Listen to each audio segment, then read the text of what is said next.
Ya baik, perkenalkan nama saya Zahwa Aulia Putri Domo dengan NIM 2302493. Di sini saya akan menjelaskan mengenai metode weighted product atau WP.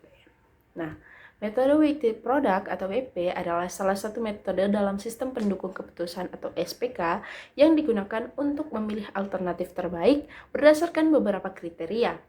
WP bekerja dengan cara mengalihkan nilai di setiap kriteria. Kemudian setiap nilai tersebut dipangkatkan dengan bobot kepentingannya. Nah, keunggulan dari metode WP ini yaitu menghasilkan keputusan yang lebih proporsional, memperhitungkan apakah kriteria bersifat benefit atau cost, cocok untuk kasus dengan banyak alternatif dan banyak kriteria.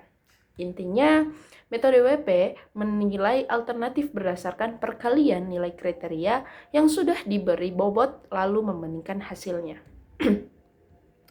Kemudian ada 3 konsep dasar dalam metode WP, yaitu yang pertama ada normalisasi bobot. Bobot asli tidak langsung digunakan.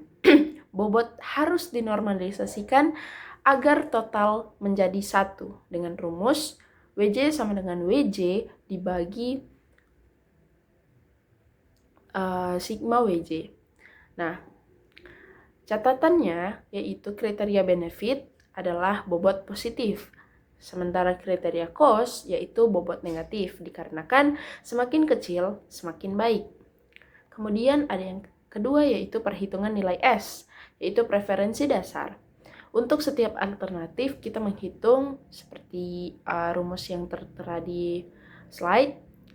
Makna rumus ini yaitu nilai tiap kriteria dipangkatkan dengan bobotnya, kemudian dikalikan.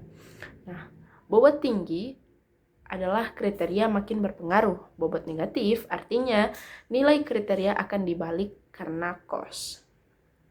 Kemudian yang terakhir yaitu perhitungan nilai V atau prioritas atau ranking. Nah, setelah mendapatkan nilai S untuk semua alternatif, kita normalisasi lagi, nilai V terbesar adalah alternatif terbaik. Nah, kemudian saya akan membahas salah satu contoh kasus dalam materi weighted product, yaitu pada kasus ini kita ingin menentukan karyawan terbaik dari 3 kandidat menggunakan metode weighted product. Terdapat 4 kriteria yang digunakan dalam proses penilaian, yaitu yang pertama disiplin atau bersifat benefit.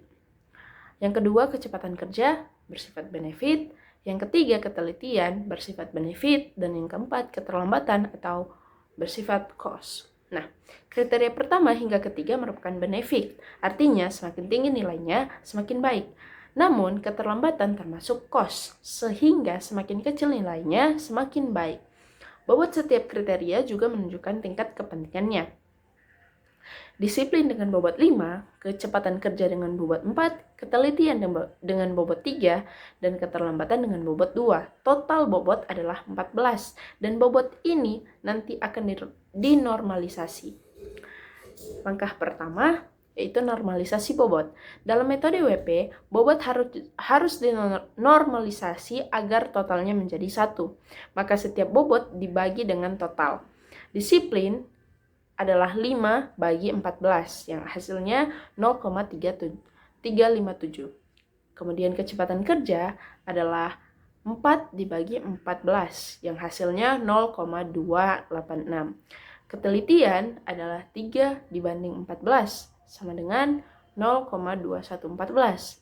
Kemudian keterlambatan yaitu 2 bagi 14, karena cost menjadi min 0,143. Normalisasi bobot ini penting agar perhitungan menjadi proporsional dan benar. Kemudian langkah kedua yaitu menghitung nilai S untuk setiap karyawan. Nilai S dihitung dengan cara mengalihkan semua nilai kriteria yang telah dipangkatkan dengan bobot masing-masing. Untuk karyawan A1, perhitungan dilakukan dengan 80 dipangkatkan dengan 0,357 untuk disiplin. Kemudian 70 dipangkatkan dengan 0,286 untuk kecepatan, 75 dipangkatkan dengan 0,214 untuk ketelitian, dan 4 dipangkatkan dengan min 0,143 untuk keterlambatan. Nah, hasil perhitungan S untuk A1 adalah 15,03. Untuk A2 prosesnya sama dengan nilai yang berbeda. Hasil S untuk A2 adalah 14,51 dan untuk A3 yang memiliki nilai cukup tinggi terutama pada kecepatan dan ketelitian, hasil S-nya adalah yang tertinggi 17,82. Nilai S inilah yang menunjukkan tingkat kekuatan alternatif sebelum dinormalisasi. Kemudian langkah yang terakhir yaitu menghitung nilai F. Setelah mendapatkan nilai S untuk setiap alternatif, semua nilai S dijumlahkan. Total S sama dengan 15,03 ditambah 14,51 ditambah 17,82 sama dengan 47,36. Nilai F dihitung dengan rumus yang hasilnya A1 sama dengan 0,317, A2 sama dengan 0,306, dan A3 sama dengan 0,376. Kesimpulannya, metode weighted product atau WP merupakan metode pengambilan keputusan yang menilai alternatif berdasarkan perkalian nilai kriteria yang dipangkatkan dengan bobot kepentingannya.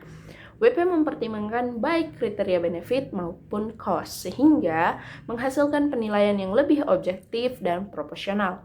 Pada kasus penentuan karyawan terbaik, 4 kriteria digunakan: disiplin, kecepatan kerja, ketelitian, dan keterlambatan. Setelah bobot dinormalisasi dan nilai preferensi dihitung, diperoleh bahwa A3 memiliki nilai F yang tertinggi, yaitu 0,376. Hal ini menunjukkan bahwa A3 adalah karyawan terbaik berdasarkan perhitungan metode weighted product, karena mampu memberikan performa paling optimal jika dilihat dari seluruh kriteria penilaian yang diberikan. Dengan demikian, dapat disimpulkan bahwa WP adalah metode yang efektif untuk membantu memilih alternatif terbaik ketika banyak kriteria yang harus dipertimbangkan secara bersamaan. Sekian dari saya, terima kasih.